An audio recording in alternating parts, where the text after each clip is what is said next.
আজ 7ই মার্চ শনিবার। পঞ্জিকা অনুসারে আজ ফাল্গুন কৃষ্ণা চতুর্থী তিথি। মকর, কুম্ভ ও মীন রাশির জাতকদের ভাগ্যে আজ কি আছে জেনে নিন।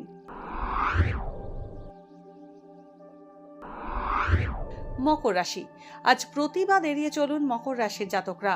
প্রাপ্য বকেয়া টাকা পেতে আজ সমস্যা হবে। অংশীদারি, যৌথ বা পার্টনারশিপ ব্যবসায় আজ ক্ষতির মুখে পড়তে পারেন। ইট, বালি, ইমারতি দ্রব্যের ব্যবসা আজ আশানুরূপ হবে। উচ্চশিক্ষায় ভালো সুযোগ পেতে পারেন। কুম্ভ রাশি, নতুন কোনো সৃজনশীল উদ্ভাবনী কাজ শুরু করতে পারেন। ব্যবসায় সাফল্য আসবে। রক্তপাত বা রক্তক্ষরণের সমস্যায় কষ্ট পেতে পারেন। অংশীদারি সম্পত্তি সংক্রান্ত সমস্যা আসতে পারে।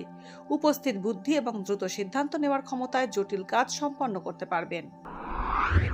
মীন রাশি, রাজনৈতিক ব্যক্তিদের পদ এবং গুরুত্ব বৃদ্ধি পাবে।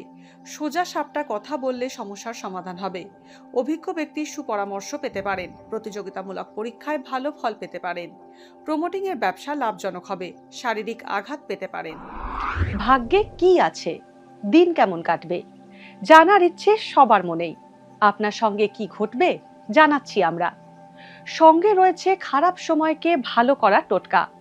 ঘরের কোথায় কি রাখবেন, বাস্তু কি বলছে, কি রহস্য হাতের রেখায়। এই সব উত্তরের পাশাপাশি নিজের সংস্কৃতি, পুরাণ ও ঐতিহ্যকে জানুন আরো কাছ থেকে। চোখ রাখুন এই সময় অনলাইনের অ্যাস্ট্রো পেজে।